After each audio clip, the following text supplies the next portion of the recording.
So this chapter requires us to visualize. We're trying to picture these 3D images. We're trying to picture what these molecules look like. Oh, and I do need to, we're going to finish off chapter 4, which won't take too long. It's just about polarity. And then we're going to jump into chapter 5. We might get to 5.2. If not, I'm not going to worry about it because this isn't a very lengthy chapter. There's just a lot of visualization here. We're not going to be doing calculations. But before we get started with this, let's finish up chapter 4 when we were talking about polarity. So,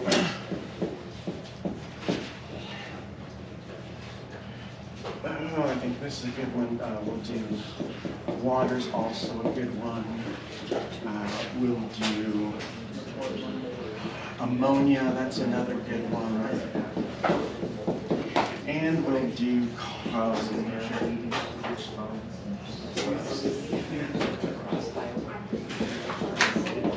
When we talk about polarity of molecules. But I did ask you all before to do some word association. And anytime that we think of pull, right, and we're talking about a pull on electrons, Andy, if there's a seat right over here, if you wanted to come sit over here. Yeah, right next door over here. Yep.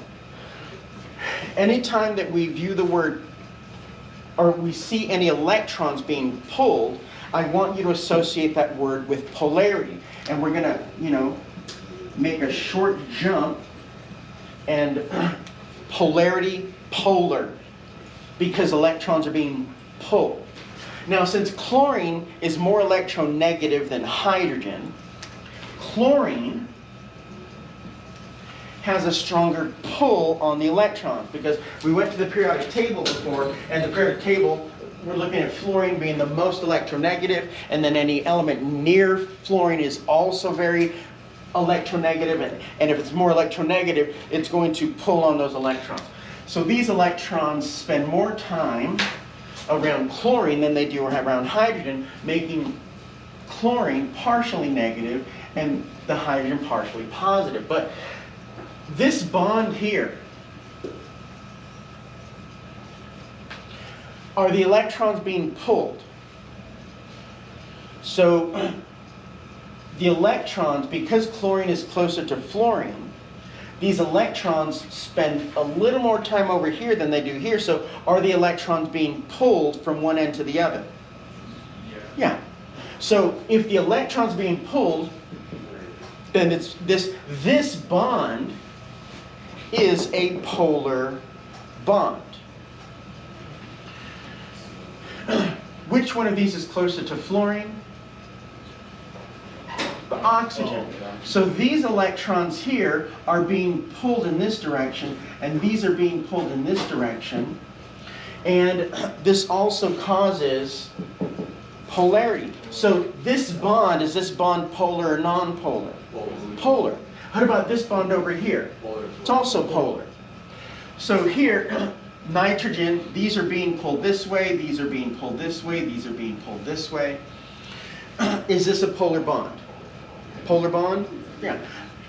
This one here, these are being pulled out because chlorine is closer to fluorine than carbon. These are being pulled this direction, these are being pulled this direction. And again, we have polar bond, yes or no? Polar bond. And then I believe I've given you this example before. Which one is closer to fluorine? They're the same. So are these electrons being pulled? No. That this is what we consider a non-polar covalent bond. Non-polar, polar. Now let's take a look at the molecule itself. So we're gonna take this to a larger area now. First, is this bond polar? Yeah. This is a polar bond. Right. If I draw this,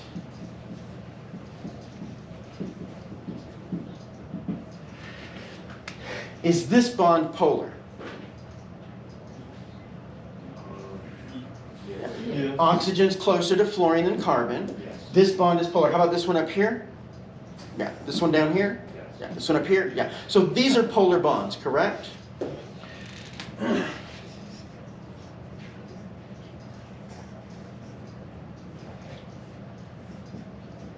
What would happen if I put two magnets together like this? What would happen to them? They would attract. Perfect.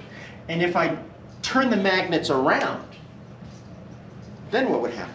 They would push away. So when you put magnets together like this, between them here, there is no more polarity. You've canceled it out. Take this same concept here. Notice that here, these are separated by how many degrees? 180 degrees separation between here. We can see that? All right. And if this magnet is 180 degrees opposite this magnet, do we have any polarity here? No. Polarity, there's no more polarity. It's gone. If this is partially positive and this is partially negative, this kind of looks like this. This element here is separated by this element by 180 degrees. And this one over here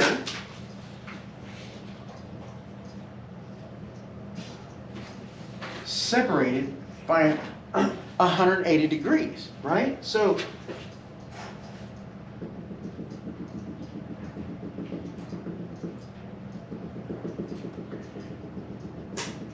just like our two magnets. So the molecule, we've all agreed that the bond here is polar. Everybody agreed the bond between oxygen and carbon is a polar bond. Is the molecule polar? No. This is a very flat linear molecule. And here, it is 180 degrees apart because it's very flat. This molecule is non-polar. And it is possible to have polar bonds in a non-polar molecule. If we take a look at water here, is this and this separated by 180 degrees? No. Is this polar or non-polar? Polar. That this molecule here is a polar molecule. Polar and non-polar. Also polar. This 180 degrees. This 180 degrees. Polar and non-polar. No. Non-polar, because these are this one's a little bit, this needs a little more explanation though, because it looks very flat. We'll also get into this as well. So this is the same molecule here, but notice how those aren't 180 degrees. But what is 180 degrees is this here creates what we call a vector. And this here creates another vector. These vectors are 180 degrees apart. Right? So those vectors are 180 degrees apart. Now looking at something like this, let's go.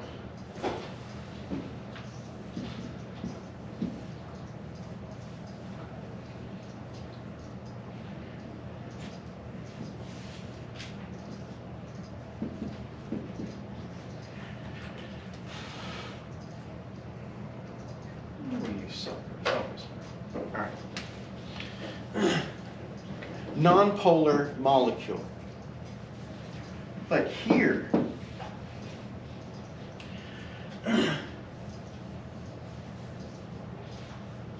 looking at the periodic table where we see oxygen. Now, let's look at how close oxygen is to fluorine. It's right next door. We know that electronegativity decreases the further away we get, and it decreases faster going down than across.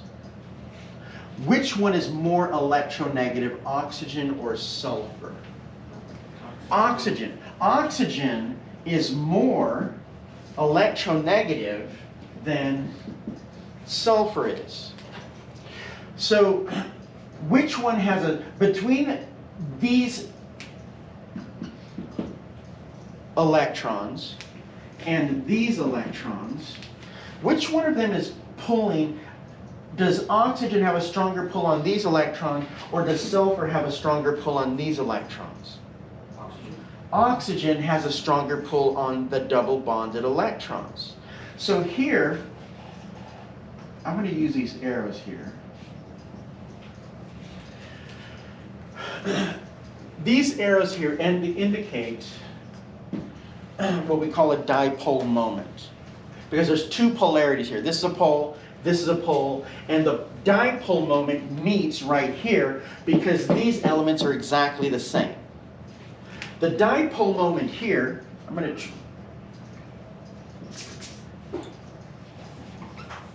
Right? Hopefully, these are very similar, if not almost exactly the same length. But the dipole moment shifts when one of these elements happens to change like this, right? Because our dipole moment has now shifted. So that's kind of our introduction into polarity and to dipoles, and we can now get started with a little bit of chapter 5.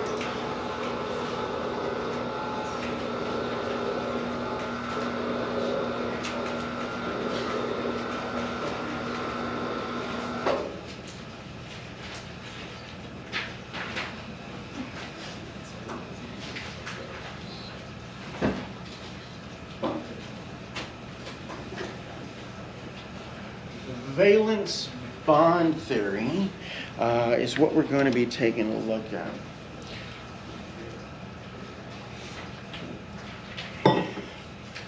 There's a lot of visualization.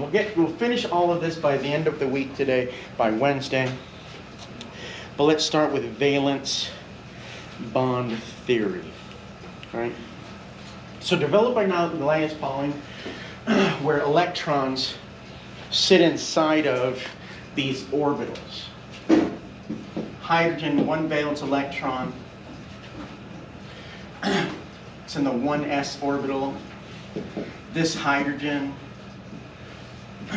also in the 1s orbital. And both of these, they can share electrons.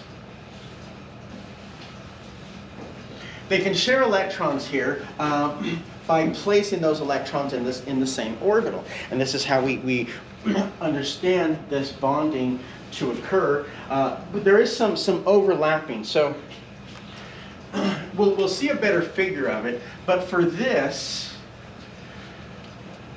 electron, it has to get kind of close to this one. Right? If I take two magnets, do I have two magnets here? Unfortunately, I don't have two magnets here. If I held a magnet in my left hand and a magnet in my right hand, we're just talking, just some simple refrigerator magnets. Is there any danger that those two are going to attract to each other? No. What do I have to do to get them to... I got to get them closer together. We have to get these closer together in order for that to happen. And we take one unpaired electron and we bond it to another electron because these orbitals are going to overlap. So there is some distance, right? There's no interaction here because they're too far apart. That we create, this is electron density, right? Electron density is that cloud of electron probability that an electron is probably going to be there. And if we overlap them just enough, those two electrons will pair up. But there does have to be some amount of overlap. So here's our nucleus. Here's our nucleus. That electron is somewhere in this orbit. And this electron is somewhere in this orbit. And if we overlap them enough, that eventually they'll be next to each other and they can pair up. And when they do pair up, they are both in the same orbital. One of these electrons is spinning this direction, and the other electron is spinning the other direction in the same orbital, because we've provided enough overlap that those two will eventually meet and make some bond, right? So here, this is what we consider to be a p orbital. Right? We know our s subshell looks like this. This is an s orbital. Our x orbital is just some round ball or sphere, right? But our p orbitals look like this, right? And then we can also have them set off axis like this, right? Or we can have them, set like this, depending on the orientation of these orbitals. So depending how they're oriented, two p orbitals can also overlap. But if we take a look at the overlap here and the overlap here, which one has a better overlap? This one over here, right? And we can see that there's more overlap here than here. So if two p orbitals were oriented this way, well, there's a better chance that they would make a bond if they were oriented end on end. Okay? So the orientation of these orbitals, really also helps understand what bonds and what doesn't bond. So here, this is an s orbital, or an s, right? S orbital. This is a p orbital here. So when an s orbital and an s orbital overlap like this, those are what we call, this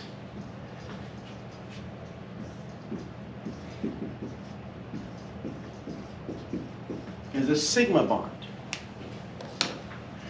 So anytime that we have an s orbital and an s orbital that overlap and create some bond there, this is what we consider a sigma bond.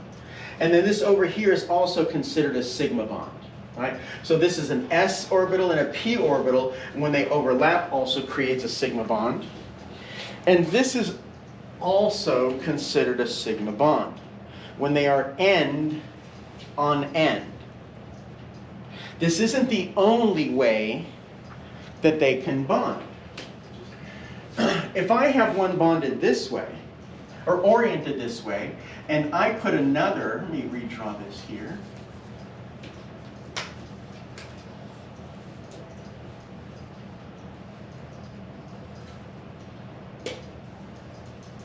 We have this overlap, and we have this overlap. This is what we call a pi bond.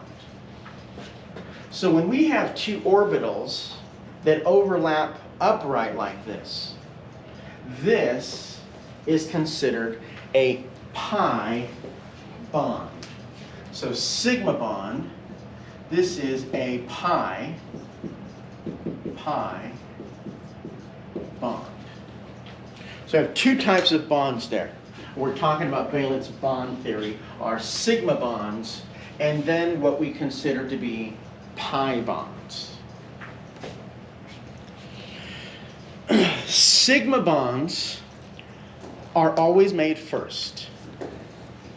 So if we take some element like hydrochloric acid here, let's come up with another one. How about, we need a pi bond here, yeah.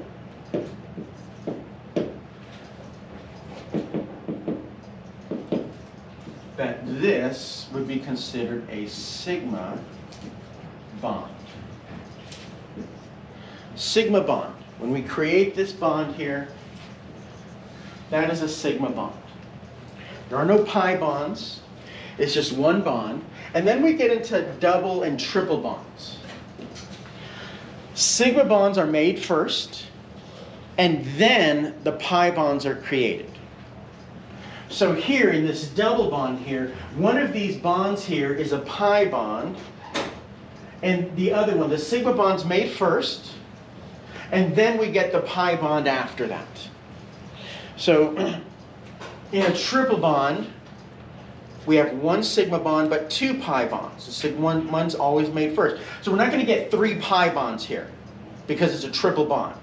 Okay? Double bond is one sigma bond, one pi bond. Triple bond is one sigma bond, two pi bonds. And that will create the triple bond here between how those are oriented. So taking a look here, I'm going to draw this on the board. Understanding sigma and pi bonds.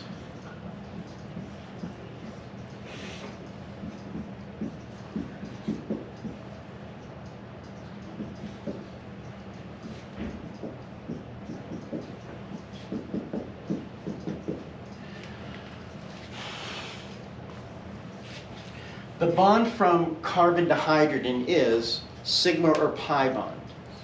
Sigma. This is a sigma bond.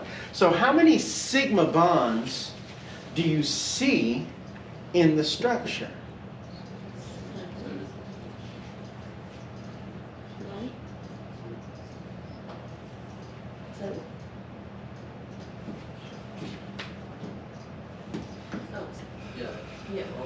So, 7. Yes. But somebody said 9, and I like that answer. Oh, yeah. Why is there 9? There's double bond too. Oh, because what are the bonds here? There's one sigma bond, and there's also one pi bond. So one of these is a sigma bond, and one of these is a pi bond. So there's actually a total of 9 sigma bonds and 2 pi bonds here. Right? So don't forget, when you see a double bond there, there is still one sigma bond there.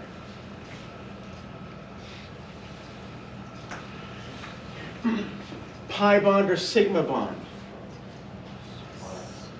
Pi bond. Pi bond or sigma bond? Sigma? And this is also a sigma bond. So we can definitely tell the difference now between pi bonds and sigma bonds.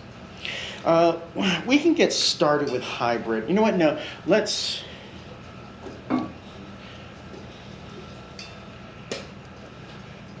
No, we probably should get started. I don't think we need to.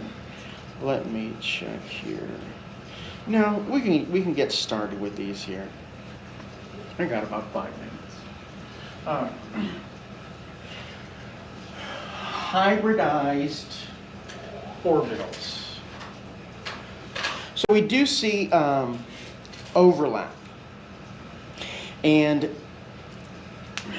hybridized orbitals, energy, let's put, this is going to be 2s, this will be 2p.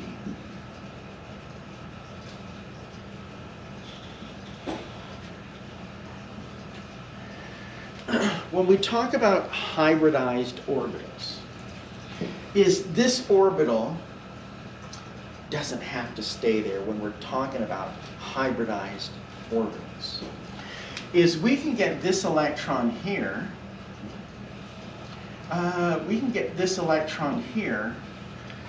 into one of these orbitals here.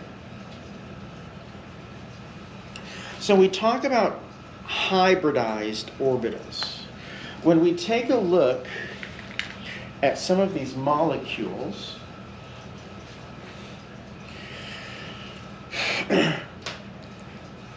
it kind of looks like this isn't quite 90 degrees, right? It's a little offset. It's not 90 degrees here, but the figure here would indicate that yes, this is a 90-degree angle, but it's not quite a 90-degree angle. We can see that if I pinch it here, 90 degrees, but this is greater than 90 degrees. So when we're looking at these hybridized orbitals, right, they are off-centered here, and they're 104.5 degrees when we start putting these on here. So this is 109, but when we start making sigma bonds here, right, is that we're looking a little bit less than that, and these orbitals begin to hybridize when they start creating sigma and pi bonds. So two atomic orbitals can hybridize to make two hybrid orbitals. We'll take a look at them. So one s orbital, and one p orbital will create two sp orbitals. And that's going to be our new hybridized orbital. So here, s orbital, there's a p orbital, and when we combine them, look what happens here, right? Is that when we combine those two hybrid orbitals, we get this area of density, we get this area of electron density, and we get what's considered now to be a hybridized sp orbital. So these two electrons here, we're going to get one of the electrons up here, and then they become, if we want to do an sp hybridization, we're going to send one of these electrons here into this orbital here. And what happens is this is now going to raise a little bit in energy. So here,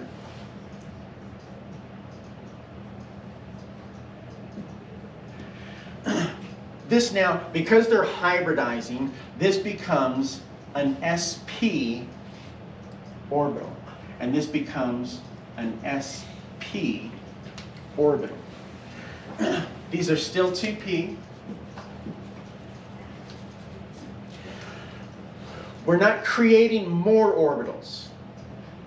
If we take a look at this, 1s orbital, 3p orbitals. There's 4 here. I start with 4. I also end with 4. Okay, so we're not creating any orbitals out of thin air here. So these two hybridize. So we get 2 hybridized orbitals. And then here we still have our original 2p orbitals here. These here are degenerate orbitals. Degenerate hybridized orbitals. Let's put that word in there so they're not just degenerate. Degenerate only means what? Do we remember what degenerate means? Loses energy. Means it's what? Loses energy. Degenerate rhymes with the word aim. Same, right? So they have the same energy, right? So they have the same energy here. So we have degenerate hybridized orbitals. So we combine a hybrid by combining this and this together. These two orbitals together now combine into degenerate hybridized orbitals, 2 sp orbitals and 2 p orbitals after this hybridization. So I think we'll end with there. We'll finish. There are still plenty of other types of orbitals. The sp orbital is just the first one that we're learning, but we'll continue this on Wednesday. Tomorrow, Lab 9. Lab 9 tomorrow.